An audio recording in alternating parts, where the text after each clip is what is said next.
gracias por la invitación. Pablo, Laura, muy feliz de estar con ustedes en este diálogo interdisciplinario que tiene que ser muy importante para todos nosotros. Yo quiero empezar con esta pregunta, que es lo que finalmente quiero que estemos meditando y reflexionando en este momento. ¿Cómo le vamos a hacer para que la inteligencia artificial pueda empoderar a los seres humanos y fomente los derechos humanos? Y esta pregunta la voy a tratar de contestar, obviamente, desde mi ámbito. La doctora Lucía, la maestra Lucía ya nos hizo una exposición desde su punto de vista y quisiera ahora dar el punto de vista tecnológico. El contenido va a ser más o menos parecido. Voy a trabajar el concepto de inteligencia artificial, las oportunidades y riesgos de la inteligencia, y después algunas aplicaciones de las que hemos trabajado en nuestro grupo de investigación, finalmente terminando con algunas iniciativas que se han hecho para la defensa de los derechos humanos. Pues, como decía Lucía, nos decía que inteligencia artificial finalmente, les puedo decir que es un sistema computacional que puede realizar tareas que antes lo requeriría hacer también la inteligencia humana. De hecho, hay varios acercamientos hacia este concepto, como platicábamos, pero finalmente sí quisiera platicarles que como los investigadores se van por diferentes líneas. Hay quien quiere que las máquinas aprendan a pensar como humanos, y hay quien dice, no, a ver, yo no quiero que tenga errores como humanos o que tenga emociones. Yo lo que quiero es que sepa razonar correctamente. Luego hay quien dice, no, yo quiero que se puedan actuar como humanos. Y de hecho, ustedes ven que hay muchas aplicaciones que tratan de simular emociones, ser empáticos, a veces hasta les ponen caras humanas. Y hay otros que quieren, no, yo no quiero que se comporte como humano, yo quiero que se comporte racionalmente. Entonces, tenemos toda esa gran variedad de approaches o de acercamientos a la inteligencia artificial, pero finalmente, como decíamos, es un término que se acuñó desde hace mucho, en 56, pero que lo que decía, por ejemplo, Minsky es que todos estos aspectos de inteligencia y de aprendizaje se pueden simular por las máquinas. Como decíamos, y lo pongo entre comillas, las máquinas van a poner razonar, aprender y tomar decisiones. Y yo sí quiero poner énfasis en qué significa eso. Razonar significa poder tomar la mejor decisión en unas circunstancias dadas, bajo unas ciertas premisas. Después, aprender, pues significa poder generar conocimiento nuevo de datos que ya tenemos. Y tomar decisiones, pues es simplemente, dados ciertos hechos, dados ciertas premisas, poder identificar una acción siguiente, que en teoría, bajo estas premisas, será la mejor. O sea, algunos humanistas dirán, es que eso no es tomar decisiones, eso no es aprender, pero por eso quería yo hacer esta distinción.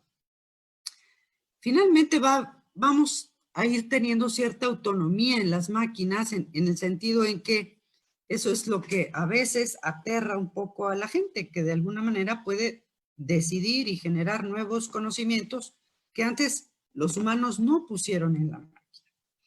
Entonces, vamos a hablar entonces ahora de las oportunidades y riesgos de la inteligencia artificial, como ya platicamos un poquito acerca de eso.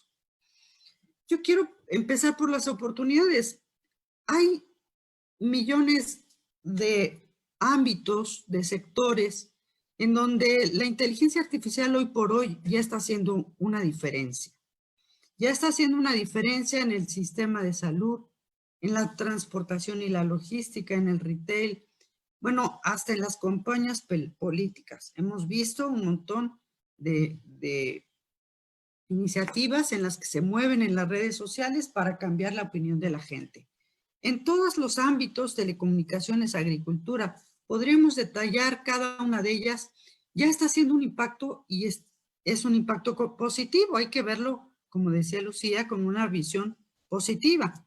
Finalmente, la inteligencia artificial es nuestra amiga. Eso es lo que yo quisiera que se les quedara en la mente.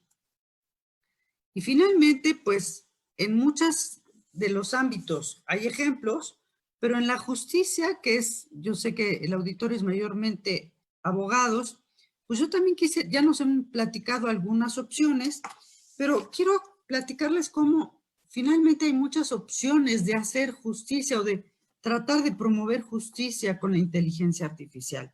La inteligencia artificial con Machine Learning puede, por ejemplo, detectar patrones.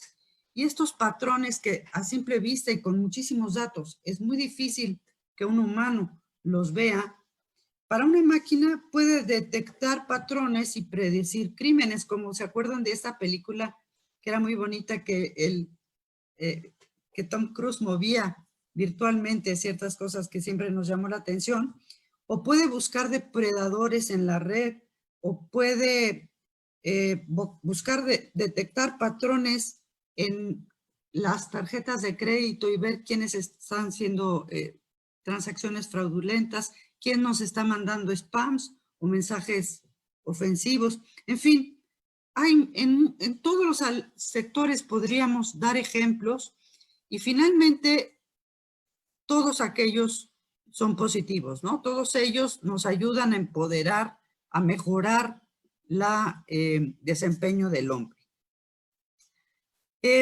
Yo quiero hablarles de las riesgos y oportunidades hay muchas iniciativas, pero desde el punto de vista de Floridi.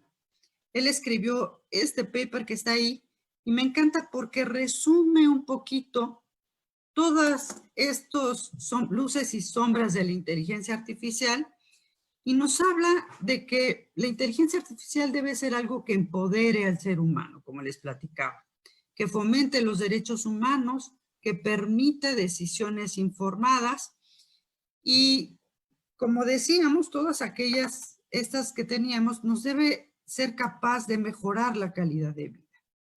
Él hace unas distinciones muy interesantes y se las pongo ahí porque como que es una manera muy sencilla de resumir todo esto que es tanta preocupación hoy en día y que ya nos platicaba Lucía hace rato. Decíamos que, por ejemplo, la inteligencia artificial tiene que ser de beneficencia, esto es, tiene que beneficiar al hombre y ser sustentable, no solo a los de ahorita, sino a los de las siguientes generaciones. Dice que tiene que tener benevolencia, esto es, querer hacer el bien. Y esto es chistoso porque si hablamos de que queremos que la inteligencia artificial trabaje como un hombre, pues ahí estamos en problemas a veces, porque los hombres, como decíamos, pues a veces hacemos trampa, a veces mentimos, a veces tenemos sesgos, tenemos prejuicios, y entonces tenemos que partir que los sistemas quieren hacer el bien, quieren respetar la privacidad, quieren proteger datos, y eso no es algo tan sencillo de programar, por decirlo así, ¿no? O sea, hay gente que está tratando de programar los valores humanos para que un sistema inteligente aprenda valores humanos. Y el problema es cuáles valores va a aprender. Porque si yo ahorita hiciera una encuesta en todos los del público, pues en algunos estaremos muy de acuerdo, pero seguramente habrá diferencias en las cuales pues no todos los valores concuerdan, ¿no? Entonces ahí es donde empiezan las sutilezas de que finalmente los sistemas pues son lo que nosotros los hagamos, son una herramienta. También debemos hablar de que deben de tener una autonomía. Esto significa, como decía también, me encantó el ejemplo de Lucía que decía que los humanos más la inteligencia artificial tienen el mejor desempeño. Y es verdad, hay decisiones que no podemos dejarlas a las máquinas, por lo menos eso dicen la mayoría de los estudiosos. Hay muchas decisiones en las que la última palabra debe ser humano, porque alguien tiene que ser responsable de esa decisión. Y para eso hablamos también de las justicias, entonces hablamos de esto de practicar evitar sesgos y discriminación, lo que platicamos anteriormente. Y otro punto que no se ha hablado anteriormente, pero que yo vivo todos los días, que es la interpretabilidad o explicabilidad de los sistemas. ¿Qué significa esto? Es muy difícil que una persona ajena a el área tecnológica adopte un sistema que tenga inteligencia artificial y confíe en él si no sabe cómo tomar las decisiones. Y es lógico, tiene toda la razón. Porque es un médico, le dicen, es que yo creo que este tiene COVID o cáncer o lo que sea. Si el médico no entiende cómo fue que se llegó a esa decisión, no va a adoptar el sistema.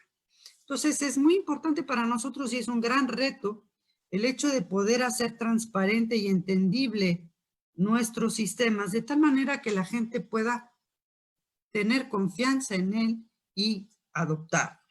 Entonces, obviamente, en contra de todos estos principios de integridad tecnológica, que además estos principios reúnen el trabajo de mucha gente. Él lo supo decir de esta manera resumida que me gusta, pero lo he leído reiteradamente en muchos foros. Como decíamos, pues hay las sombras, ¿no? Hay los riesgos, que son, por ejemplo, los daños involuntarios y la afectación de roles humanos. Ahí hablamos, por ejemplo, de que un sistema, vamos a pensar, por ejemplo, en un vehículo autónomo. Un vehículo autónomo, pues así como nosotros manejamos, hay que tomar decisiones que son decisiones éticas en un segundo, ¿no? El típico ejemplo, que es un problema muy trillado, el hecho de que está un bebé, una señora, no sé quién, a quién atropellas, ¿no? O ese tipo de dilemas que son infinitos, que no se pueden programar, que tiene que aprender la máquina y que finalmente puede traer daños involuntarios, no solo porque son decisiones éticas complejas, sino porque también deben de ser robustos los sistemas. ¿Qué quiere decir esto? Pues que no fallen, que no de repente se le cayó el no sé qué y la comunicación y entonces ¿qué pasó con el vehículo? Por ejemplo, ¿no? Y también la afectación de roles, que significa como hay muchos, y yo sí creo, porque ya hemos hecho estudios al respecto, que muchos trabajos van a dejar de ser y muchos trabajos van a tener que ser transformados. Pero como platicábamos, tienen que ser transformados para hacer cosas más interesantes. Nada más va a cambiar, va a afectar los roles humanos. Pero uno tiene que ir cambiando, evolucionando, para poder estar a la altura de esos roles. Veíamos, por ejemplo, que yo recuerdo porque mi abuelita era de esos, imagínate telefonistas que antes metían las clavijas para comunicar el teléfono. Bueno, pues ese rol ya terminó, ya no existe nadie hoy en día que esté metiendo clavijas y mucha gente tuvo que cambiar de ocupación porque ese ya dejó de ser una ocupación. Pues lo mismo va a pasar y vamos a tener que ir a adaptarnos a esos tiempos. Luego viene la parte de garantizar la seguridad, que decíamos esto de la privacidad, de tener seguridad en la robustez de los sistemas y también evitar manipulación. Como todo, el hombre podemos utilizar esta herramienta para bien y para mal. Y hemos visto cómo se ha utilizado la inteligencia artificial para manipular la opinión de las personas. Y se hace a diario. Entonces, tenemos que los que hacemos sistemas, pues estar muy a la expectativa de encontrar este tipo de cosas y no hacerlo, ¿no? Eso tiene que ver con la ética propia de no meternos en esas cosas. Después hablamos de la autonomía, como les decía yo, que es bien importante que alguien sea responsable, lo que le llaman en inglés accountability, que de alguna manera de estas decisiones que están tomando los sistemas, pues alguien sea responsable, porque a veces son decisiones críticas, decisiones que tanto en la justicia como en la salud, en un vehículo como platicábamos, en muchos sistemas, ya no digamos en el dinero, ¿no? En el dinero en el que hay sistemas de trading que ganan o pierden millones y alguien tiene que ser responsable de esas decisiones. Y finalmente, como decíamos, la última decisión, algunas decisiones tienen que ser humanas. Hablando de la justicia, bueno, como decíamos también, pues los sesgos humanos están en los datos. Machine Learning, que es una de las herramientas más usadas, no la única de inteligencia artificial, pues aprende de los datos. Y si los datos tienen sesgos, pues aprende los sesgos. Entonces, hay 1000 técnicas y 1000 ya hay inclusive muchas iniciativas, por ejemplo, como la de What If de Google, que está tratando de buscar evitar esos sesgos, detectar esos sesgos cuando vayan ocurriendo en los algoritmos. Pero finalmente lo que queremos preservar es los derechos humanos individuales o de grupo, que no sean vulnerados, ¿no? Y lo que platicábamos de la interpretabilidad, que hay cosas de black box o algoritmos de black box que no se entienden, decisiones que no se entienden, y entonces es muy difícil que se adopten. Entonces, cada día debe haber más transparencia en los sistemas de inteligencia artificial, que no es fácil, porque una de las, por ejemplo, les digo un ejemplo, una de las técnicas más socorridas ahorita son los famosos deep learning, que seguramente lo han escuchado. Son una de las técnicas más complejas, que finalmente es muy difícil que sean transparentes, porque son un montón de capas de redes neuronales que van haciendo decisiones por capas y que poder en esa maraña descifrar qué pasó es muy complicado. Pero hay muchas iniciativas y nosotros estamos trabajando todos los días para que este tipo de sistemas sean transparentes, sean explicables y la gente puede confiar en ellos y puedan de alguna manera estar tranquilos de adoptar la tecnología. Voy entonces hacia las aplicaciones que hemos hecho. Estas son algunas. Yo soy parte de un grupo de investigación pues más o menos grande en la Universidad Panamericana. Hemos trabajado en las tecnologías de vida asistida, que significan herramientas para ayudar y mejorar la calidad de vida, especialmente de gente vulnerable como los adultos mayores. Y ahí, por ejemplo, nos enfocamos mucho en lo que son las caídas. Es un problema muy grave el hecho de que la gente se cae, no sé, seguro ustedes tienen un ejemplo en la familia o lejano, de conocido. Personas solas que les pasa algo, se caen y pasa un día o pasan horas y nadie se entera que les pasó algo y es hasta el día siguiente o varios días después inclusive que se enteran que le pasó algo a una persona. Y cuando hay un problema de salud, ya sea que se cayó por algún problema de salud o se cayó y entonces tiene un problema de salud, pues realmente es muy importante la atención rápida. Pues nosotros hemos estado trabajando muy arduamente en este problema. Tenemos una aplicación, una base de datos.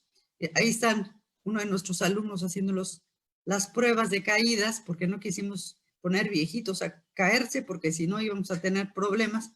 Pero finalmente hemos estado trabajando con sensores multimodales, ubicuos inclusive, para poder detectar las caídas y mandar una alarma a tiempo y que estas personas que son vulnerables estén lo mejor cuidado posible, ¿no? Este es un proyecto muy maduro, ya tenemos muchos productos de ello, bases de datos públicas, libros, publicaciones, y finalmente todo el código está disponible para que cualquiera que lo quiera utilizar lo pueda usar. Como les digo, son parte de un trabajo multidisciplinario también. Y actualmente, por ejemplo, vamos a trabajar en la de predicción del congelamiento de marcha en las personas de Parkinson. A raíz de las caídas nos dimos cuenta que, por ejemplo, las personas que tienen Parkinson, les pasa algo que se congelan y es muy frecuente que se caigan y tengan algún accidente. Entonces, lo que vamos a hacer, que no se ha hecho, o se ha hecho muy poco, no solo es detectar que ya se frisearon, porque eso pues ya cuando ya se congelaron, pues sí puedes ayudarles, pero la cosa es evitar que se congelen. Entonces vamos a tratar de predecir con anticipación que se van a congelar y darles ciertas ayudas. Se ha visto que con ayudas, ya sean neurológicas o de visión o de sonido, pueden ayudarles a que sigan la marcha. Es muy curioso. Y entonces puedan no ocasionarles esto del congelamiento de marcha. Este es un proyecto que estamos trabajando apenas. Como les platicaba, somos todo un grupo de investigación que se llama INVICO.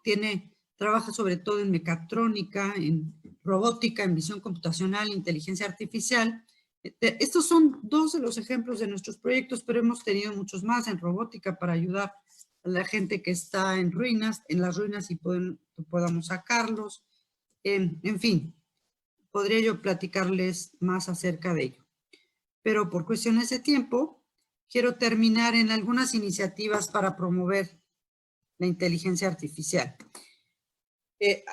Además de la declaración de Toronto que ya nos platicaba Lucía, pues hay muchas otras que han tratado de hacer programas, por ejemplo, está Lime de interpretabilidad, está el What If que les platicaba, están unos de IBM, de Google, en fin, muchas de las empresas grandes están tratando de hacer una inteligencia artificial, le llaman por social good, o sea, para el bien común.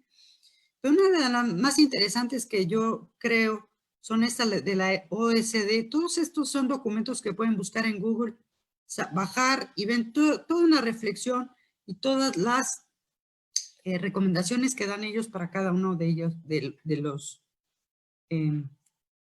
los problemas que acabamos de ver, de la Comisión Europea, de la IEEE, y quería yo destacar una de México, que es la IA 2030. Ahorita, de hecho, está una encuesta abierta que podemos contestar cualquiera acerca de cómo quieres que sea la inteligencia artificial en México. Es una propuesta que ya tiene algunos productos hechos, que ha trabajado muchísimo, acaba de sacar uno nuevo hace unos días, y está trabajando muchísimo, y estamos trabajando la academia, el gobierno y las empresas, los empresarios que hacen inteligencia artificial, en este proyecto para hacer que en México la inteligencia artificial sea para bien. Entonces, solo son unos cuantos ejemplos y termino con unas ideas finales. Todo esto se puede quedar en buenos deseos.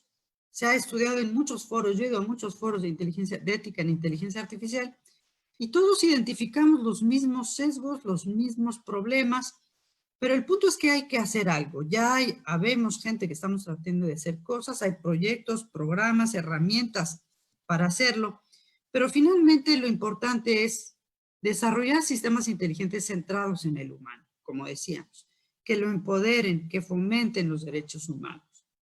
Tenemos que hacer inteligencia artificial para promover la prosperidad y preservar la solidaridad.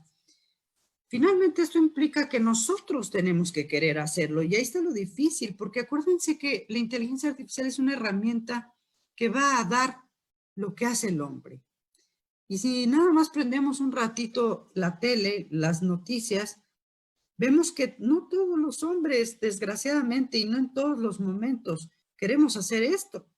Y ahí está el problema, tenemos que cambiar de raíz para que de verdad la inteligencia artificial sirva para eso. Como decía, para empezar tenemos que ponernos de acuerdo en qué valores humanos sí o sí tenemos que respetar. Todos, ¿no? Y ya desde ahí es una cosa complicada. Después tenemos que, ya se ha estado democratizando la inteligencia artificial. ¿Qué quiere decir eso?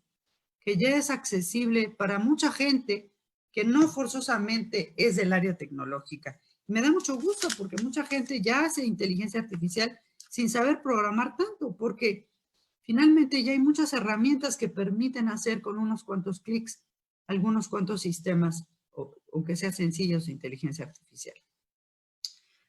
No recuerdo cuál es de las guías, que creo que es la de la IEEE, que dice: la inteligencia artificial tiene que ser legal, ética y robusta. Y fíjense que distingue legal y ético, porque no siempre es lo mismo.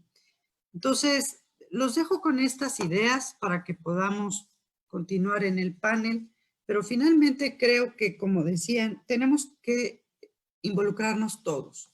el Estado, las personas, o sea, es una responsabilidad personal, y todos aquellos que estemos, y las empresas, o sea, las personas, la academia, el gobierno, pero las personas individuales, todas tenemos algo que hacer en este tenor, ¿no? Para hacer que realmente se fomente la inteligencia artificial para empoderar a los seres humanos y fomentar los derechos humanos.